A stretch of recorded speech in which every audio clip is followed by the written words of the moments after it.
तो भाई क्या नाम है और क्या लोकेशन है ये बिल्डिंग की? हमारा नाम अरमान बशीर है और ये कैसर बाग शुभम सिनेमा के पास ये हमारी बिल्डिंग है, जिसका निर्माण मैंने दिसंबर में शुरू करा था और आज ये गैर कानूनी तरीके से हमारा हाईकोर्ट के स्टे के बावजूद मेरी बिल्डिंग गिरा दी गई।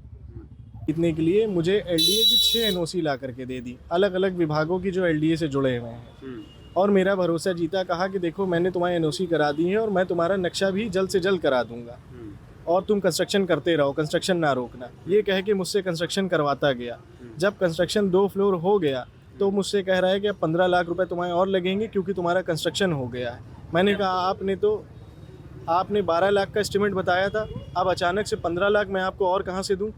10 लाख जिसमें से मैं आपको दे चुका हूँ। तो कहने लगा अगर आपके पास पैसे नहीं तो आपके काम में दिक्कत आएगी। फिर इसने 6 अगस्त को पहले बिल्डिंग सील कराई। सील कराने के बाद 28 सितंबर 2023 को इसने डिमोलिशन का ऑर्डर कराया, जिसके खिलाफ मैं 4 अक्टूबर 2024 को कमिश्नरी में अपील मैंने डाली, जिसकी डेट 14 नवंबर 2024 कमिश्नरी में लगी हुई थी। इसकी हियरिंग अभी तक नहीं हुई। मैंने ये एलडीए के अधिकारियों से बताया कि मेरी अपील पेंडिंग है और अभी इसकी हियरिंग नहीं हुई है। और सर इसका मेरा टाइटल सूट का भी एक मैटर है जो हाई कोर्ट और सिविल कोर्ट में पेंडिंग है। हाई कोर्ट से इसके ऊपर स्टे भी है, लेकिन अधिकारी मेरी कोई बात ना मानने को तैयार और ना कोई मेरा कागज़ देखने के लिए तैयार। नातिक हक के साथ अधिकारी खड़े होके मेरी बिल्डिंग को गिराया और नातिक हक मेरे ऊपर खड़े होके हंसता रहा कि देखो मैंने जो कहा था वो मैंने करवा दिया। कब का मामला है? अच्छा ये बताइए, ये जब बिल्डिंग गिराई गई थी क्या उसके साथ पुलिस प्रशासन मौजूद था? क्यों कि सिर्फ आके खुन्नस निकालने के लिए काम हुआ? पुलिस प्रशासन सब मौजूद थे, लेकिन पुलिस मुझसे कह रही थी मैं कुछ नहीं कर सकती, जो भी करेंगे एलडीए के अधिकारी करेंगे। और एलडीए के अधिकारी लॉ और अधिनियम के पूरे खिलाफ थे, मेरी कोई बात नहीं सुनने के लिए तैयार। मैं स्टे ऑर्डर दिखा रहा हूँ वो देखने के लिए नहीं तैयार। मैं कमिश्नरी की अपील दिखा रहा हूँ वो मानने के लिए नहीं तैयार। बोल रहे हैं वीसी को दिखाओ। मैंने वीसी सर को कांटेक्ट करने की कोशिश करी, लेकिन मेरी उनसे बात नहीं हो पाई।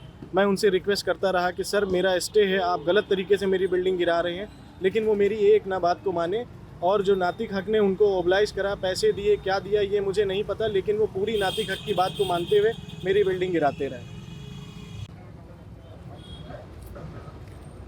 लखनऊ में क्या हुआ ऐसा जो आपको मीडिया बुलानी पड़ी और आपको मीडिया के सामने गुहार लगानी पड़ी? क्या पूरी समस्या है, बताएं।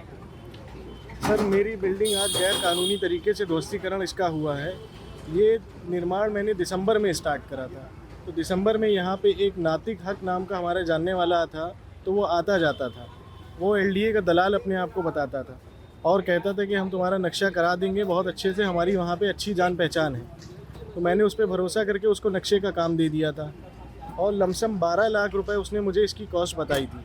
कहना मैं जल्द से जल्द तुम्हारा नक्शा करा दूंगा, तुम बिल्डिंग का कंस्ट्रक्शन स्टार्ट करो। पहले उसने मेरा कंस्ट्रक्शन कराया, कराने के बाद में जब 2 फ्लोर पड़ गया तो मुझसे कह रहा है अब तुम्हारा नक्शा नहीं हो पाएगा, 15 लाख रुपए रिश्वत दो तब तुम्हारा आगे काम होगा, क्योंकि तुम्हारा कंस्ट्रक्शन हो गया।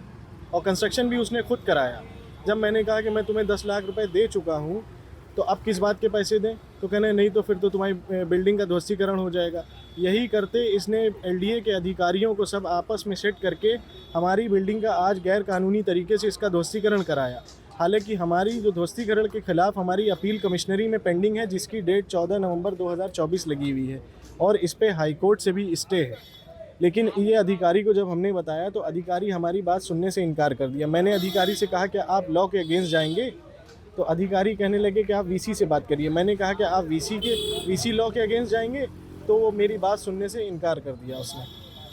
अच्छा ये जो नक्शा अरमान बशीर, नक्शे के लिए जिसने आपके साथ घोटाले किए और पैसा लेकर के आपको धमकाया, डराया, उसके बाद जो आप बता रहे हैं जिस तरीके से, उसका क्या नाम है और क्या आपके पास आदेश है? पूरी चीज़ बताएं और कोर्ट के ऑर्डर आपके पास है। सैयद नातिक हक नाम है इसका। ये 2019 में लखनऊ के मशहूर ठगों में है, जो लखनऊ कमिश्नर के नाम पे वसूली कर चुका है और इसी तरीके से कई बड़े अधिकारियों के नाम पे वसूली कर चुका है। व्हाट्सएप पे फ़ोटो लगा के एक दूसरे को धमकाता और उनसे पैसे मांगता।